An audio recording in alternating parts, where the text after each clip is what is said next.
Coming up next on the Jeff Crilley Show, we'll be talking about multifamily investing with a national thought leader. That's just ahead.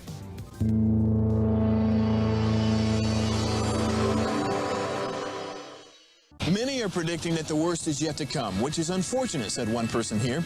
Until now, they've watched a burglar in his home this morning by webcam. As a journalist of over 25 years, stories are what make my world turn. Reporting live from the Dallas newsroom tonight, Jeff Crilley, Fox 4 News. But in 2008, I took the jump from my familiar life and started a PR firm from my home. We're talking about anyone with a camcorder like the one I'm using becomes a television network. We started slowly growing the company, and we now have over 100 clients, and we've branched into the world of live digital broadcasting.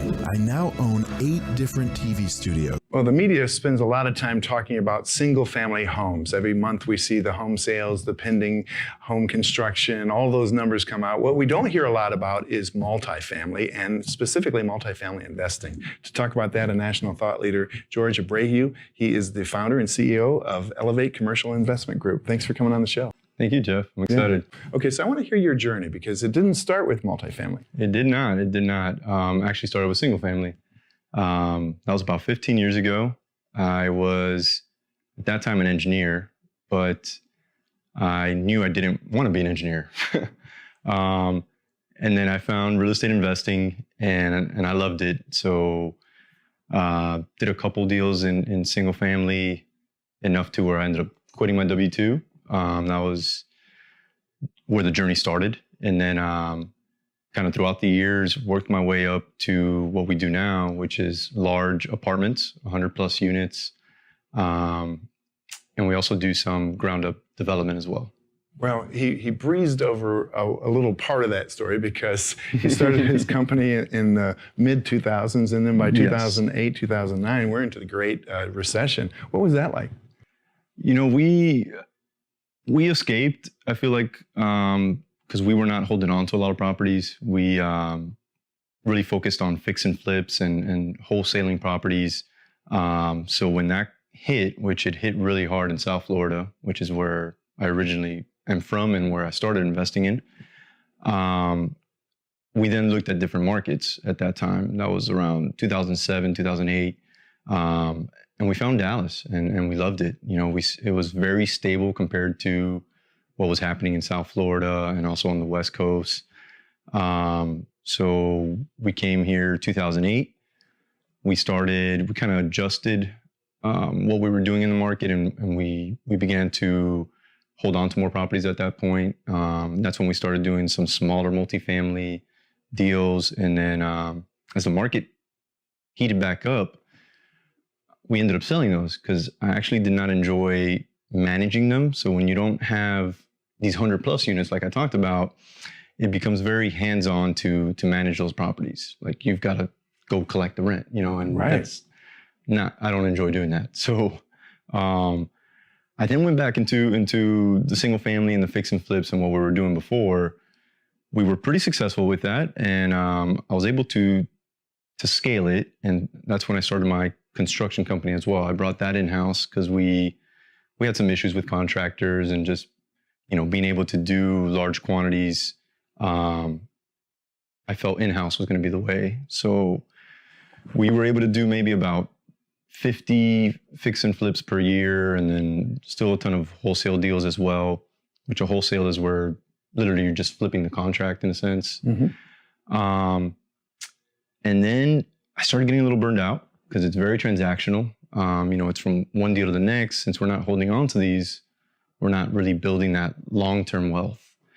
And then I got introduced to multifamily syndications, which before I was introduced to that structure of purchasing multifamily, I thought the individual had to come in with these millions of dollars to buy these apartments.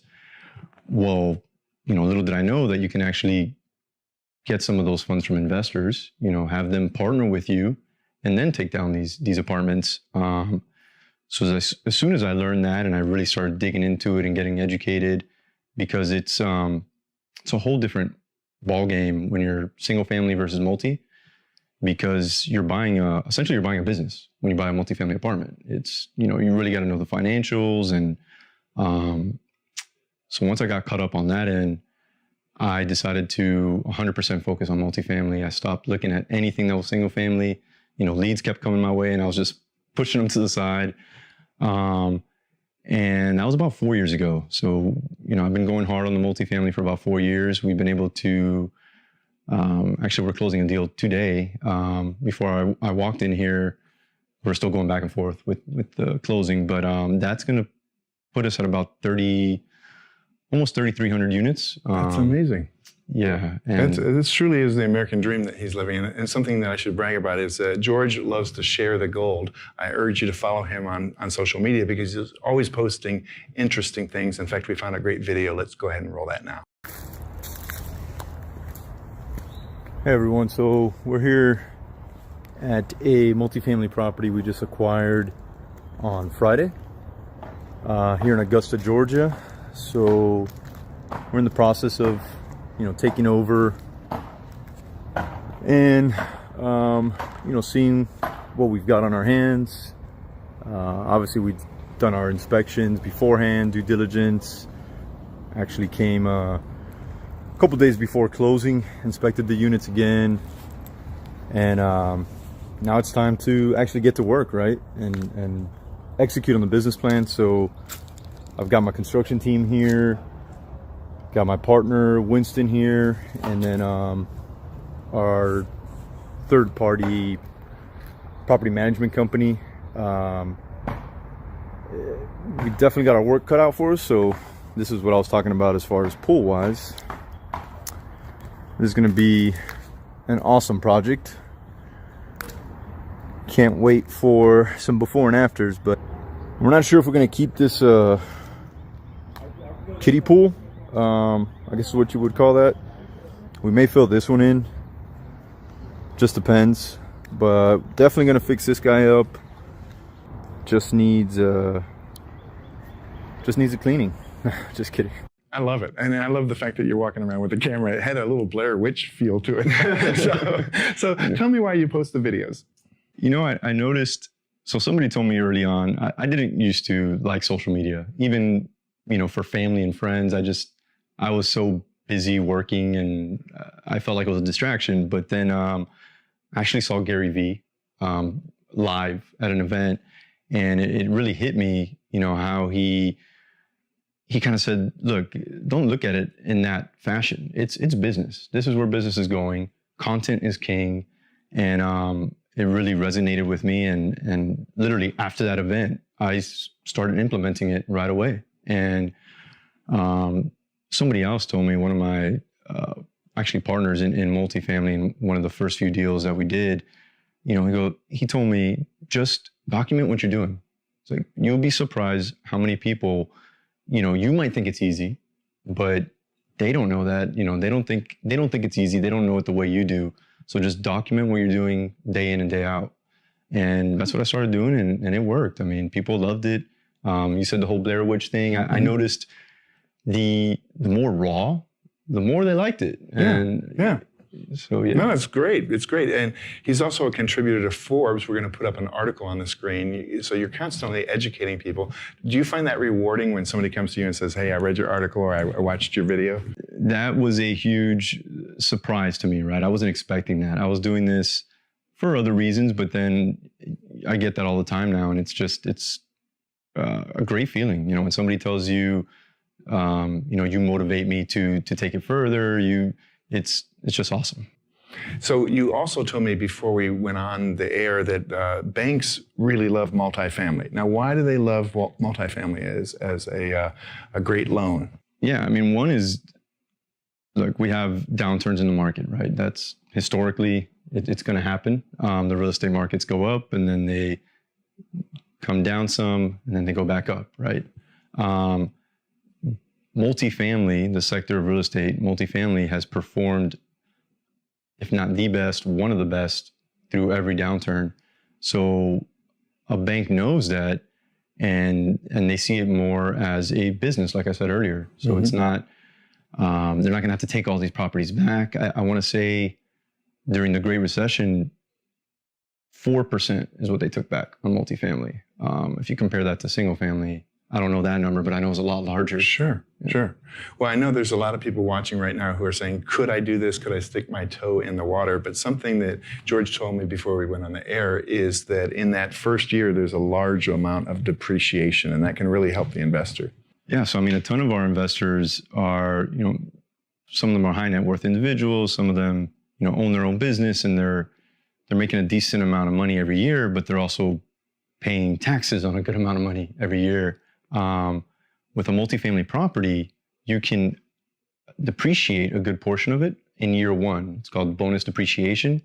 And we do this on every single property we acquire. And usually it's dollar for dollar. So meaning, let's say you invest $100,000 in one of our deals. That first year, we're going to give you a K1 with negative $100,000 that you can, depending on how you do your taxes, you can put that towards your earnings. Wow. Yeah, I think you got a lot of people's attention just now. You also have mastermind groups. You have one coming up in September. We're going to put that on the screen. Tell us more about what happens at a one-day mastermind. Yeah, so I think, look, masterminds are great.